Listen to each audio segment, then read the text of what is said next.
Hi, and welcome to the second installment of Van Life Diaries, Director's Cut. This week I'm going to be talking about what to look for when you're actually buying a van.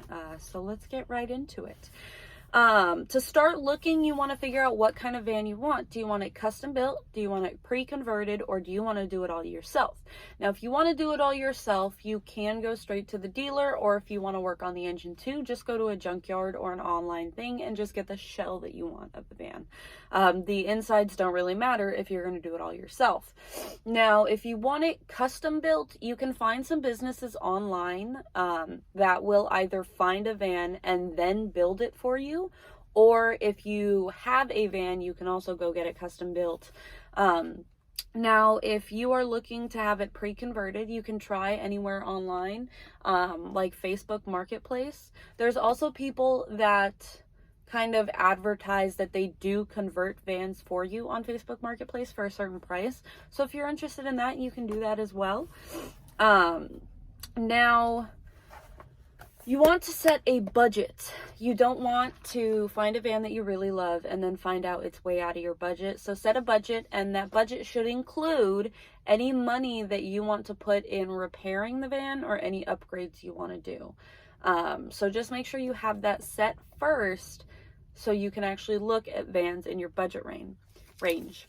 Now, when you're actually looking, if you find one that you really love and the interior looks fantastic, but it looks a little bad on the outside, that's not necessarily a bad thing, especially if you want to go live in it in cities. It might be better to go stealth camping and look undesirable on the outside so you kind of feel a little safer on the inside, like no one's going to be looking for your van. It can be kind of helpful. I don't know. Make sure that you are comfortable with who you are buying from. If you are not 100% comfortable with it, do not buy. Do not.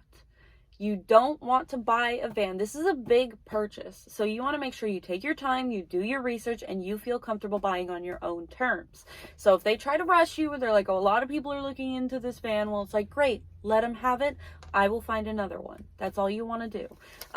You need to feel comfortable with who you're buying from. Cody and I bought our van from this really nice person up in LA, and they were super kind, and we can actually still text them now if we have any questions. So make sure that you're completely comfortable and you're vibing with their energy, you know.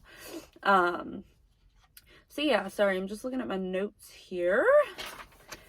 Ask any question that you can think of, okay? This is your van. You're buying this on your terms. You don't want to get into anything that you aren't prepared for. So make sure you ask every question that you can think of. Check under the hood. Check for leaks on the ground.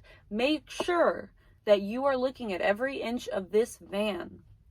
Also make sure that you check out storage space if it's pre-converted. Now, one of the reasons we went with this van is because of the storage that's in it. There's a lot of space. So we've got space up here, we got space in the back, and we've got all of these shelves. That's pretty cool. And the other van we were looking at, it had more amenities, like it had solar and water, but it had very little storage space, and the bed was actually like kind of like a normal van where it's sideways rather than longways. But Cody is 6'3", so we could not do that. So just make sure you know what you're looking for when you're buying a van. Do you want a water tank? Do you want a stove? Or are you just going to use a propane stove?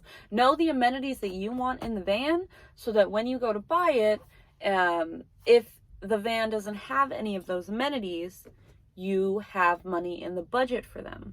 Now, if the price isn't set in stone, try to haggle. The worst that they can say is no, and if the best outcome does happen, you knocked a couple dollars off of the asking price and you have more money in your budget. So if you can, do it. There's no reason you shouldn't. Now, buying a van is a lot about trusting yourself and listening to yourself. If the person that you're buying from seems a little shady, don't go for it. It is not worth it, okay? This is a big purchase you're making for yourself. You want to do it on your own terms. So make sure you're trusting yourself. Ask all the questions you can think of. Don't worry about being annoying. You're the buyer here.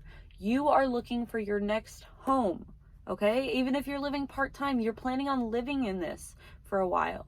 You want to make sure that you have all of your bases covered, and the seller should be willing to answer all those questions. If they're not, you might want to ask yourself, should I be buying from this guy? You know, it's really all on your own terms and figuring out what you're comfortable with and what your needs are.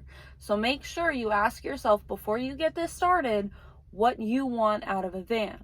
Have a clear picture, and if not, have a few clear pictures of what you could go for, because it's pretty important to know what you want.